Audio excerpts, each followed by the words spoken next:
kedves nézőink, természetgyógyász rovatunkhoz érkeztünk, ahogyan a bevezetőben mondtam, gyógymasszázsról lesz szó, de a gyógymasszázsról egy kicsit másképp és másként. Ugye önök, gondolom én, úgy ismerik a gyógymasszást, ahogyan eddig én is ismertem, nagyon jól felfrissíti a testet, illetve ellazítja az izmokat, és néhány speciális betegségre is alkalmazzák, ahogyan mondani szokták, az orvos írja föl.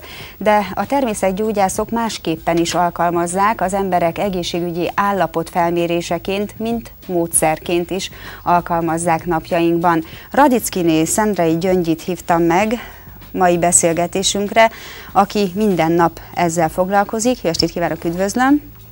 És be tud számolni nekünk a tapasztalatokról, el tudja mondani, hogy tulajdonképpen a gyógymasszázs miben különbözik más egyéb masszázsfajtáktól, amit az emberek általában ismernek. Hát a gyógymasszírozást végül is, ahogy említetted, orvosi javaslatra írják föl, különböző kezelésekre, különböző betegségekre, különböző problémákra. Több masszázstípus különböztetünk meg, nyilván vannak helyi hatások, helyi problémák, amikor kimondottan azon a területen dolgozunk, ahol a probléma jelentkezik. Ezt többféle masszázssal tudjuk befolyásolni ennek a területnek a működését.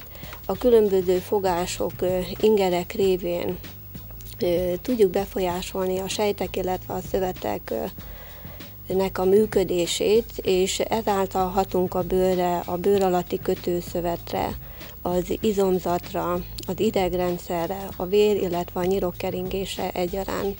Ezért nem is említettem én az imént konkrét problémát, amikor azt mondtam, hogy az orvos felírja bizonyos embereknek, akik ezzel-azzal és egyéb minden más problémával küzdködnek, a gyógymasszást, mert hogy nem is lehet általában megfogalmazni, hogy mikor kell a gyógymasszört felkeresni. Tulajdonképpen akkor is lehet, hogyha nem orvos írja föl ezt, ha csak mi érzünk bizonyos test környéken, testtájon problémát? Természetesen igen. Sokkal hatásosabb, hogy az egész testet kezeljük. Nem csak kimondottan egy-egy testrészt, hanem az egész test masszírozása alkalmával az egész test működését sokkal jobban tudjuk befolyásolni. Nagyobb ingereket lehet elérni, és a szervezet öngyógyító folyamatai sokkal jobban beindulnak.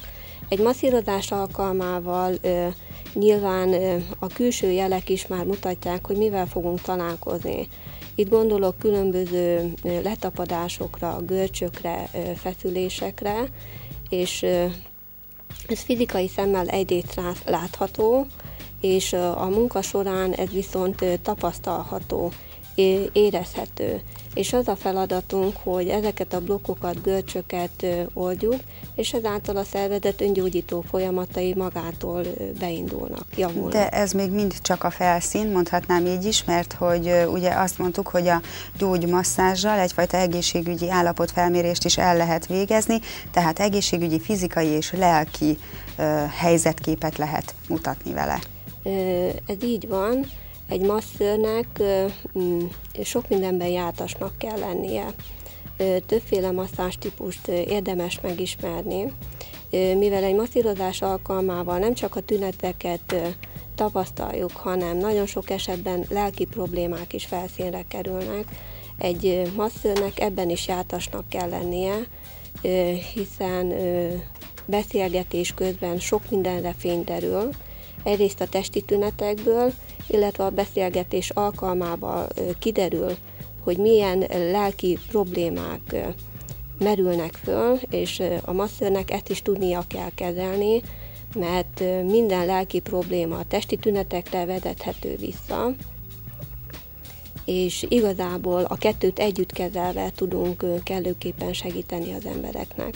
Volt már olyan, gondolom, amikor konkrétan masszírozás kapcsán rájöttek együtt a pácienssel, fogalmazok most így, hogy valamilyen belső szervi probléma vagy lelki probléma van jelen pillanatban a páciens életében.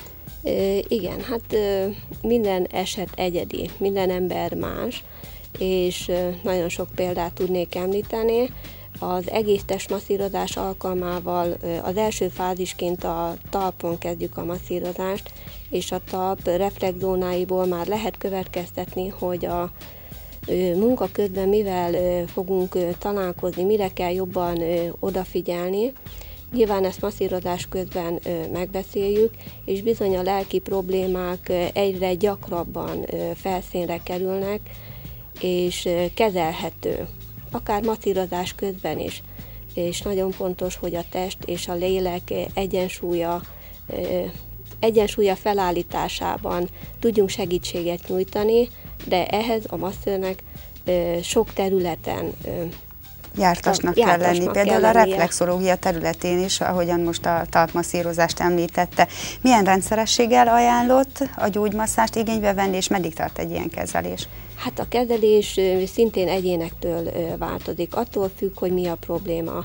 Hogyha a helyi kezelésekről beszélünk, ez 20-25 perc alatt kezelhető, több alkalomra van szükség.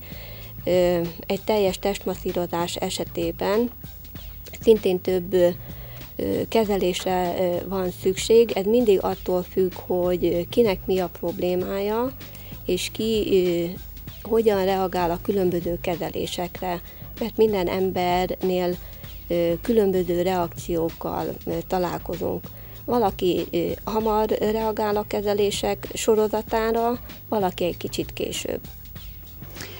Beszélhetnénk még arról, hogy milyen korosztálynak és milyen speciális esetekben ajánlott a gyógymasszázs, de ezt meg fogjuk tenni, ígérem, egy következő alkalommal ebben a rovatban. Köszönjük szépen, hogy itt volt nálunk, és maradjon még itt velünk, nézze meg a következő bejátszást velünk.